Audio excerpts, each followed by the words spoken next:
Setelah cukup lama belajar ilmu bela diri dengan Pak Mantat, ternyata Yin pun kehabisan uang tabungannya. Ditambah lagi dia dikeluarkan dari tempatnya bekerja. Untuk itu Yin pun berniat tinggal bersama Pak Mantat. Namun Pak Mantat yang memang sudah susah tersebut tak menginginkan Yin tinggal. Dan berniat mencelakai Yin dengan iming-iming mengajari Yin jurus andalannya, yaitu jurus bola api tak terkalahkan. Dan latihannya adalah mengelindingi anak tangga yang cukup panjang. Yin yang memang polos itu pun ternyata sangat senang dan saking senangnya Yin rela memberikan jam tangan hadiah saudaranya atas rasa terima kasihnya kepada Pak Mantat yang telah banyak mengajarinya. Pak Mantat pun kemudian pergi meninggalkan Yin dan mengharapkan Yin segera tewas saat mengelindingi anak tangga tersebut. Tapi kemudian Pak Mantat pun merasa bersalah telah membohongi Yin yang baik hati tersebut dan segera menyusul Yin untuk menghentikannya. Sambil menyesali perbuatannya, Pak Mantat pun mendekati tangga tersebut dan konyolnya kaki Pak Mantat tersangkut. Tapi hebatnya Pak Mantat masih aman-aman saja dan hal itu pula membuat Yin semakin kagum dengan gurunya itu.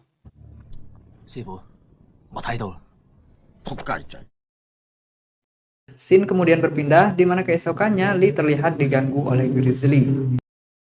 Dan saat itulah Yin pun muncul menggunakan topeng Garfield untuk menghentikan perbuatan Grizzly.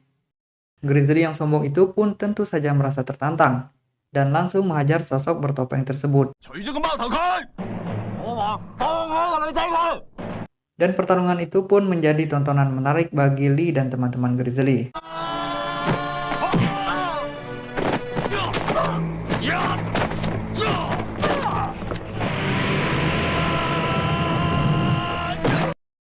Namun seberapa kali pun Grizzly menghajar sosok bertopeng itu, dia selalu bangkit, hingga membuat Grizzly benar-benar kesal. Hingga akhirnya jurus pamungkas bola api tak terkalahkan pun keluar, dan bahkan membuat Grizzly terluka parah.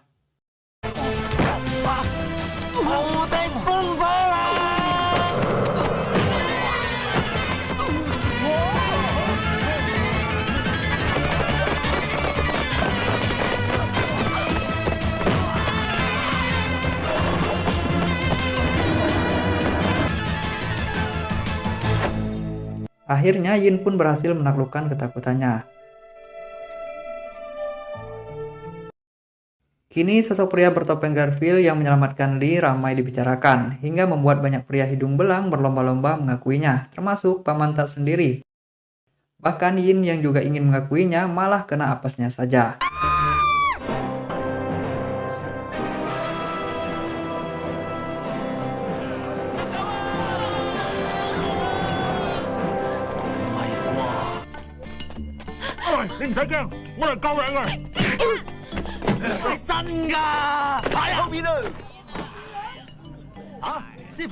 Akhirnya Pak Mantat pun mengakuinya dan mengatakan bahwa dia selama ini membohongi Yin, termasuk jurus bola api yang berhasil mengalahkan Grizzly kemarin. Mereka berdua pun bertengkar hebat dan saling cekcok mulut.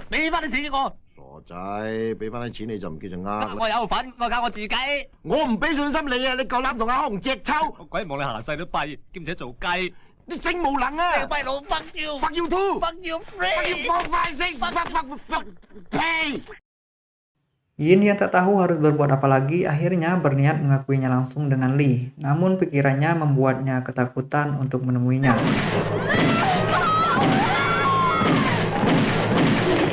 Ternyata Lee penasaran dengan sosok pria bertopeng Garfield kemarin dan merasa sosok tersebut adalah orang yang dia kenal.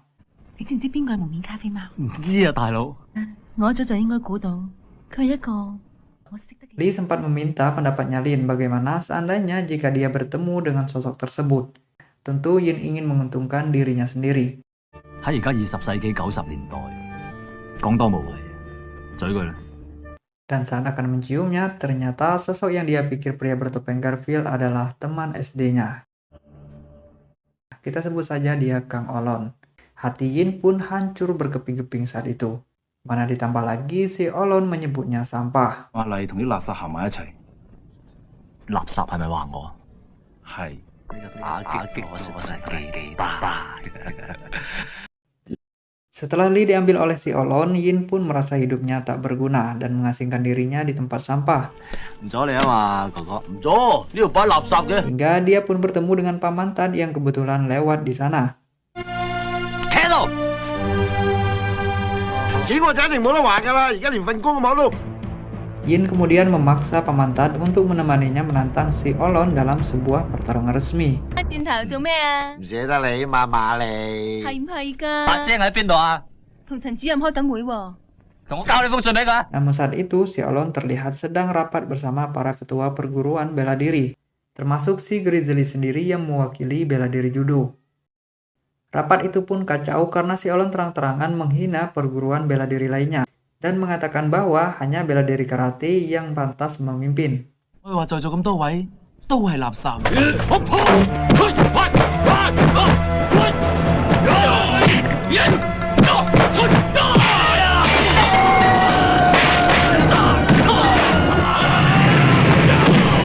Ternyata kemampuan si Olon memang bukan kaleng-kaleng. Kemampuannya memang luar biasa. Dan hal itu ternyata membuat nyali Yin ciut dan langsung banting setir untuk membakar surat tantangan kepada si Olon. 嗰封挑戰書燒佢把啦。呢封信咧，哎呀，好彩仲喺度，嗱聲嚟。 Namun konyolnya hal itu dicegah oleh Chen, pengurus departemen bela diri di sana, dan mengenali Paman Tat.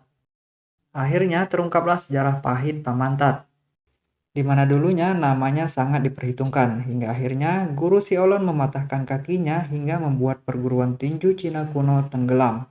俾我師傅打跛咗隻腳之後，就銷聲匿跡。你做咩冇錯。 Karena sudah telanjur, Paman Tat pun menantang si Olon dengan membawa nama bela diri tinju Cina kuno dan si Yin sebagai petarungnya. Tantangan itu pun diterima si Olon dan Paman Tat meminta waktu persiapan selama 1 bulan. 俾1個月時間我會將佢訓練成為最強嘅人。只有空手道先至係地球上最強嘅武術。 Konferensi pers pun diadakan untuk memperkenalkan dua petarung. Namun saat itu mental Yin diuji karena si Olon terang-terangan melamar Li sampai membuatnya nangis darah seperti ini. 我想藉住呢個機會向你求婚，希望你會答應。好浪漫啊！ Walaupun sebenarnya Li belum bisa menerima lamaran si Olon tersebut. Yin yang kesal karena si Olon mengaku-ngaku sebagai pria bertopeng Garfield pun langsung angkat bicara. Paman Tat pun kemudian meyakinkan Yin dengan mengatakan, 1個月之後，你哋將會見識到我哋中國股權法嘅厲害。我哋走。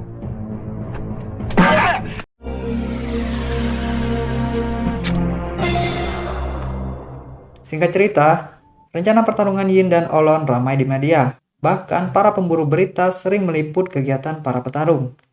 Namun nyatanya kegiatan Paman Tat dan Yin hanya bersenang-senang dan liburan-liburan saja. Berbeda dengan si Olon yang berhati keras dan bingung karena ulah Paman Tat dan Yin. Hingga akhirnya waktu pertarungan mereka pun tiba.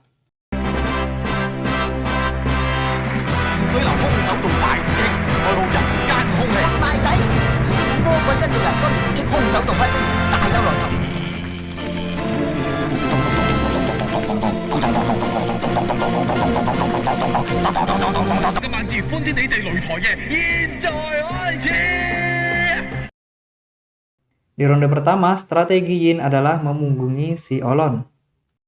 Olon yang dari kemarin sudah berpikir keras tentang apa yang direncanakan Paman Tat semakin terlihat waspada. Sementara itu, Li yang ingin menonton pertandingan tersebut ternyata terjebak di lift dan hanya bisa mendengar siaran konyol.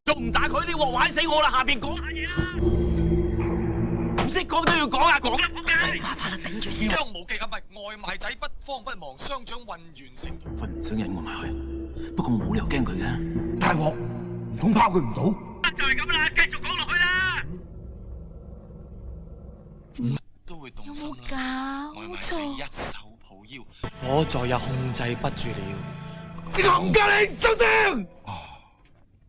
Ronde pertama pun selesai tanpa ada pukulan dari kedua belah pihak. Di ronde kedua, Yin terlihat mulai menyerang dan dibantu oleh pemantat yang menakut-nakuti Olon, walaupun risikonya terbilang besar.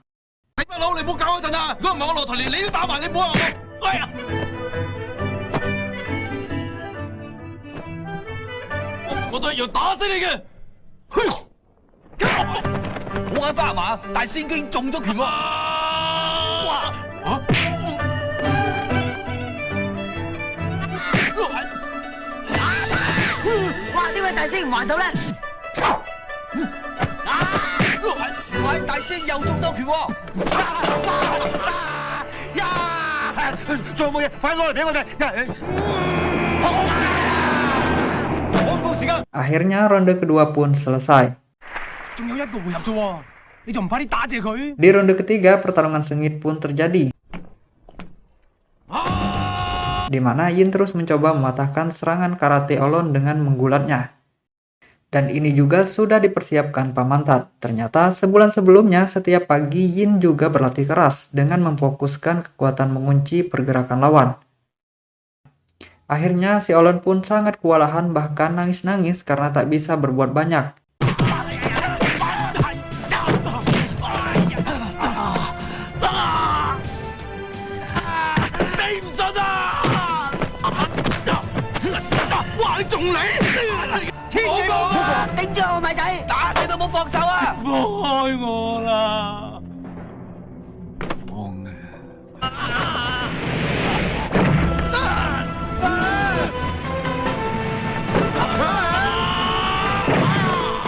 Hingga akhirnya ronde ketiga pun selesai sebelum Olon bisa membunuh Yin.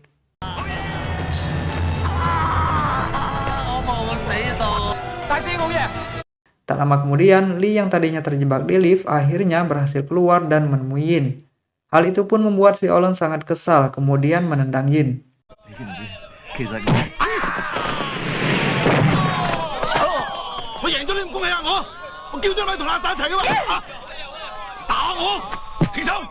Perilaku buruk itu pun dikecam sang wasit dan para juri. Akhirnya perkelahian pun terjadi antara mereka, hingga di tempat itu pun kacau balau.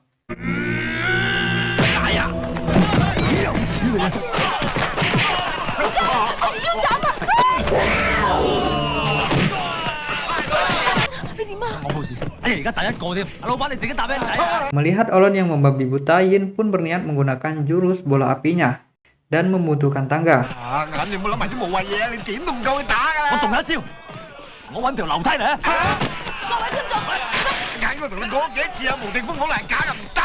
Tapi tangga yang diberikan malah tangga mainan.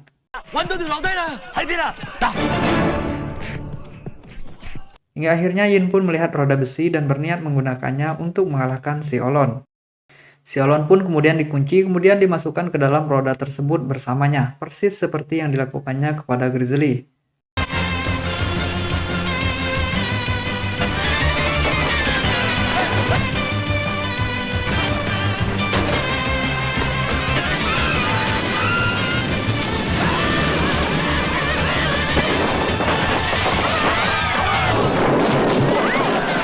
Akhirnya si Olon pun mengakui kekalahannya.